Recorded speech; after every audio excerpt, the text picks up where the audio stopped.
Breakfast on Newstalk. Thanks to CIMA, Chartered Management Accountants Work in Business, CIMA.ie. Good morning, it's 7:45. Now today marks the first of many cuts to be made at Our Lady's Hospital for Sick Children in Crumlin in Dublin as an operating theatre shuts down.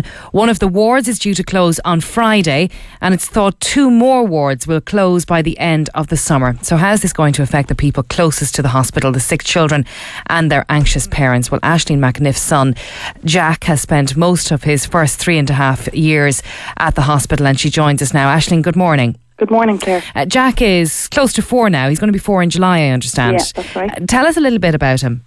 Okay, well, his diagnosis is, I'll just try and be brief. It's quite complex. He has Down syndrome. He has cardiac defects. He has pulmonary hypertension and chronic lung disease. And he also suffers from a very rare degenerative autoinflammatory disease called chinca. And that causes him to have chronic arthritis, elevated brain pressure, which causes headaches and can potentially cause him to go blind. He could be deaf, as it's a degenerative disease. We don't know how that's going to happen, but we're just keeping an eye on things. He suffers from temperatures, rashes, abdominal cramps, causing diarrhoea. He's totally peg-fed, and he's been oxygen dependent for over 3 years. So he's had a very tough time in his short life. Yeah, he has. Now, in and out of hospital and in, I understand, more than out. Yeah, he's been in Crumlin for about 3 years out of his almost 4 years. When he was born, he spent 9 months in St. Teresa's ward. It's a cardiac ward for babies up to 1 year of age. And then once he was in when he was 1 and 3 days, and he was on to St. Bridget's ward, where he has spent most of his time since. And that's the children's ward for cardiac patients. Your life must be just unrecognisable in comparison to what it was before, Jack. Yes. I mean, thinking about it, most of your time now must be spent at Crumlin Children's Hospital. Yeah, no, it's not too bad. We've had a few months break now, about 3 months, which is really long time for us, and he's been better than he has been before. I mean, we've just had roller coaster years, really. He's had so many surgeries and procedures, and he's spent so much time in ICU. He's been 8 times in ICU, and he's been saved so many times by the anaesthetists and consultants in Crumlin. And they are amazing, but they don't have the resources to do what they do best. And it's very, very frightening for families like ourselves to think that because of the cutbacks that somebody's going to suffer, and it could be Jack. I mean, obviously, Crumlin plays a huge part in your life and in Jack's life, quite obviously. These cutbacks, what do you know about them and what effect are they already having, just knowing that they're coming down the line? Well, to be honest, before any of the ward closures, the hospital is jam-packed anyway. I mean, Jack spends so much time there and the wards are never empty. And I just can't believe that they're going to close a ward because, of course, those children who would normally be in that ward are going to have to be dispersed around the hospital to the other wards. And as it is, Jack's on a cardiac ward. There shouldn't be children that aren't cardiac children on a cardiac ward. And I know from when he was a tiny little baby and he was really vulnerable, there were children who were coming onto that ward with bronchiolitis or whatever.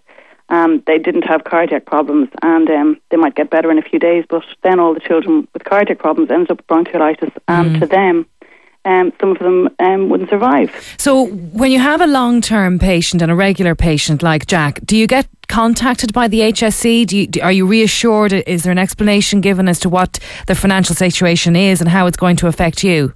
No, absolutely not.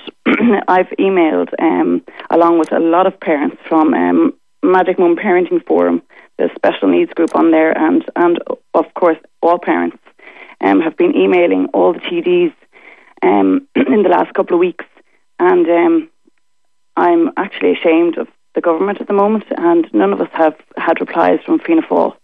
We've had replies from everybody else. What about Mary Harney, the Minister for Health? No, and I've I've requested to meet her and the Taoiseach, Professor Brendan Drum, and also the CEO of Crumlin, Lorcan Berthistle, and I haven't heard back yet about that. From any of them? Now, myself and another mother, Karen, are going to meet Ivana Batchik in Leinster House Thursday week. So that's promising, I hope. How fearful are you? I mean, have you spoken to consultants about the likely effect this is going to have? I've spoken to people in the hospital, and I'm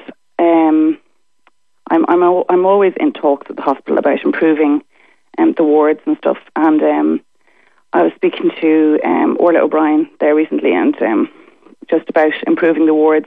But we were talking about this, just touching on it. And I know that the theatre is closing today, and this ward on Thursday, and maybe a future ward in the summer, and probably another operating theatre. And I don't know where the priorities of the government lie, because already with the new hospital on the cards, apparently Mary Harney has spent 5 million on the planning and appointing of financial and executive officers to this virtual hospital, which may never even see the light of day. And Crumlin there is, they need almost 10 million to just get by. And this mother, Karen, had a great idea, I think anyway.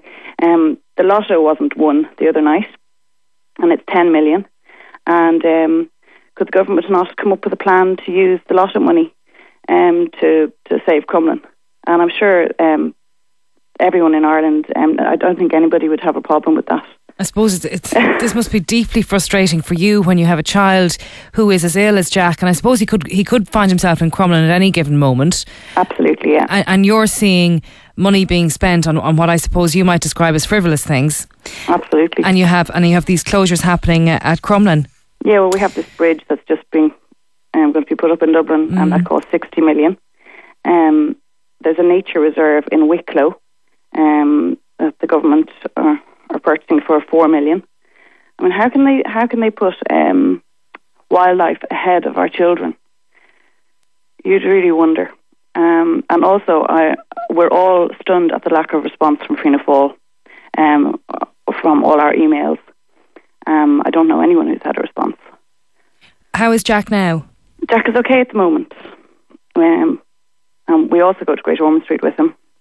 And it's amazing to see the difference in the hospital over in England, and just the whole system over there compared to here. What's the difference? Tell us about it, because it's interesting to hear from somebody who has experience of both. Well, the hospital itself is, the facilities for parents are just amazing. When we went over, Jack has to be in total isolation. He has acquired 4 hospital bugs in his few years in hospital, so he has to be in total isolation. He has MRSA and VRE, and first of all, you go through a little washroom and then into a room. So you've got double doors to go into his room, and he's got his own isolation room. And then I've got a pull down bed, where in Crumlin now the mattresses are about they're probably as old as the hospital, and they're wafer thin.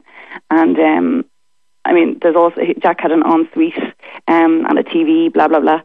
But the hospital itself, it had an internet cafe, it had 2 coffee shops, it had a fantastic canteen. It just was brilliant. There's parks for the children. One of them is owned by the hospital with animals in it, and playground and everything. So if you can get out at all with the children, that there's somewhere to go right beside the hospital. It just makes it that bit easier.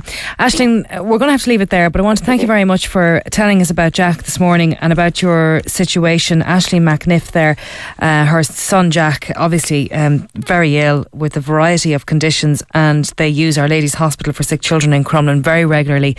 It is facing cutbacks, a series of cutbacks, the first one happening today with that theatre closing down, 3 more wards expected to close before the summer.